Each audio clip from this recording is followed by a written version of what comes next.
sit?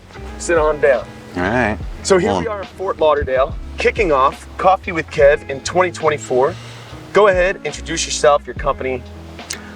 Well, hi everybody, Ramy Elmasri. I am the Texas managing partner of Clausen Miller. I am a shareholder. We have our offices in Dallas and Houston, and I oversee them. All right, so Coffee with Kev is normally just that Coffee with Kev, but here we are, day 3 of the LEA. It's noon, so we've both been through at least 2 or 3 cups of coffee, so we decided to go with Juice with Kev. Yeah. And I ordered the fuchsia beverage, the orange pineapple. The juice. I have a kale green type thing, and it's to combat the effects of the wonderful Forte party that we went to last night that I might have stayed out a little too late on. Tell us about your claims journey. I find this very fascinating. This is my favorite part, to see where you came from to get to where you are now in claims. I went to law school in the great state of Texas at Texas A&M School of Law, and that led me from a big jump to working for AIG in their financial lines D&O department. I was there since I guess 2008, and was when I left, and then moved down to Florida because I found a lovely significant other that dragged me here and told me everything was sunny and nice and beautiful. And I, in turn, later on, dragged her to the great state of Texas by tricking her and telling her that it wasn't as hot as Florida. And then the last 2 years, since we opened our offices there, she has figured out that I'd lied to her to lure her to my home state of Texas. So I noticed online you have twins. I do. I have 3 sons, but each one was their own individual journey. And for me, the first 3 months of having a child, anybody who doesn't have kids or is thinking about it or expecting, the first couple months of a child's life is about the most difficult couple months. Now add into that twins. Is that as difficult of a thing to manage as I imagine it to be? It is. I'm not gonna lie. Luckily, I have some friends that also have twins, and they've gone through the same thing. And you're getting 2 lives handed to you at once on a platter, where most people get 1, and that's a difficult journey unto itself. But when you get 2 uniquely different children, it's an experience. I have twin boys. They're now 7 years old, and it has been nothing but the utmost joy and pleasure to see them grow up together. Plus, they always have someone to get in trouble with, blame, hit, or generally occupy themselves. So it's been a blessing. My wife and I are stronger for it. It's a challenge, but you have 3, so you one-upped me. So last year we met in London for the STEM is for Everyone event, which was a great week. That great event. Happening again this November. The date's still to come. But what is something about, what do you see as a difference between working with the London market versus working with domestic insurers? I think communication can sometimes be a challenge, because with the London market, often there's multiple parties involved in the risk, and you want to be clear and communicate everything that's going on with a claim or litigation or a coverage matter with them effectively. And sometimes that can be challenging when dealing with multiple entities. So hopefully you have one contact that is dealing with that. But the London market is so fantastic, and they've been doing it for so long, going all the way back to Llyds, that they have such a breadth of knowledge that they understand these things. And the partnership has been there for years, if not decades, especially going back to like a firm like ours that's been around since 1934. I mean, we've been dealing with them and assisting them and representing them for like I said, decades.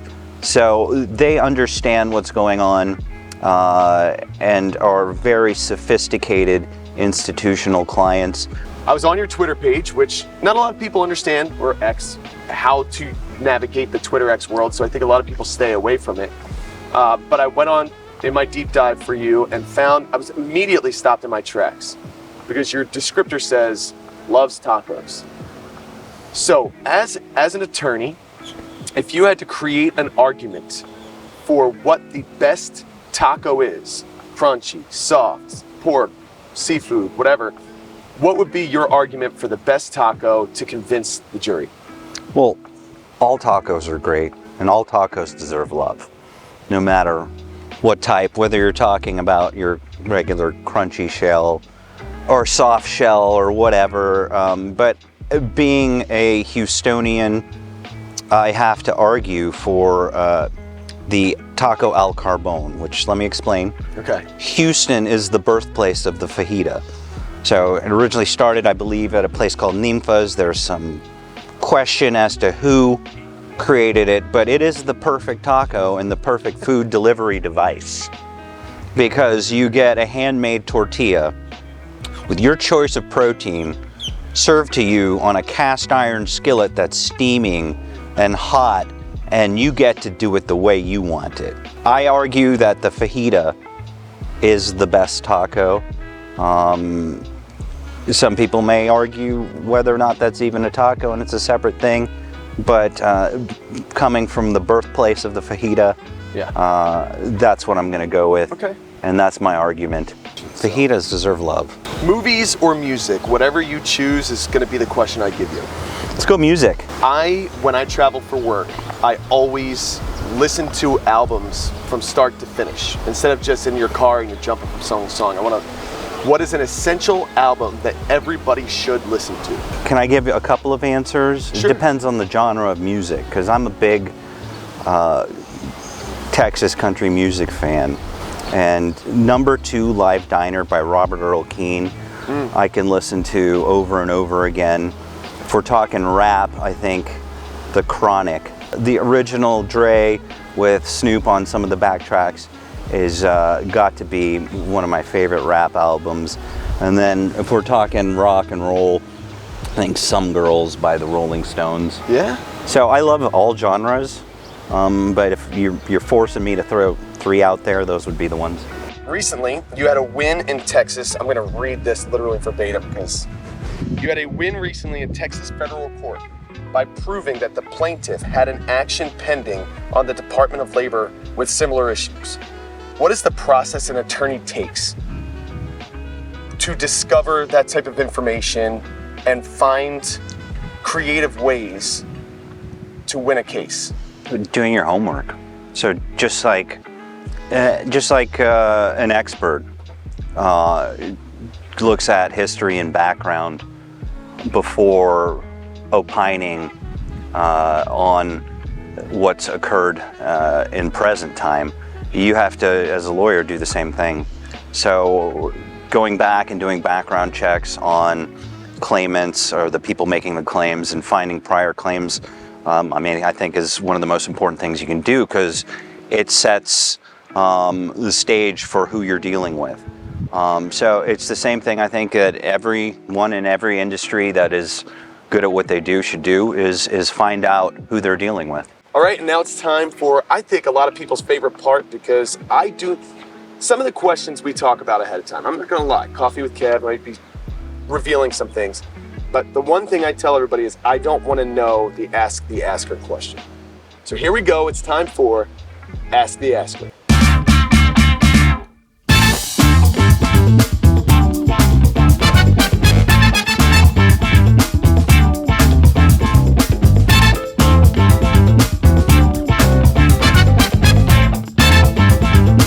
What are you looking at to facilitate your opinions as experts when, what can we do as counsel to set you up for success? I think one of the things you touched on before when we were talking about the London market was communication. One of the things that I find with attorneys, and you correct me if I'm wrong, is that you're a very busy folk. You don't just often have one case happening, right?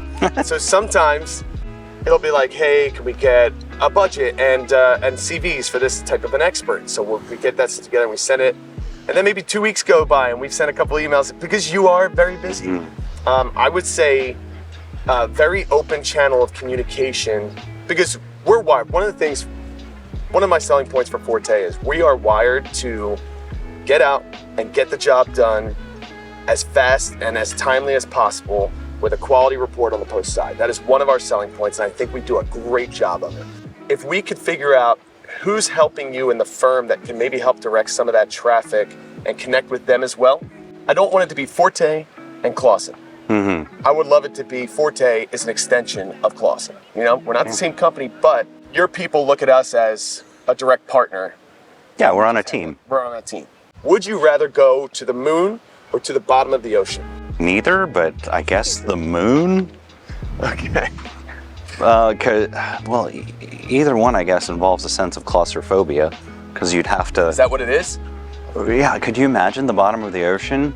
I'm not James Cameron. What is the legal win that you had that you are most proud of? So, I guess in my legal career representing insurers was probably an arbitration on a commercial loss where we were able to obtain a 0 verdict, no recovery, and obtain all of our fees back from a pretty well-known plaintiff's firm.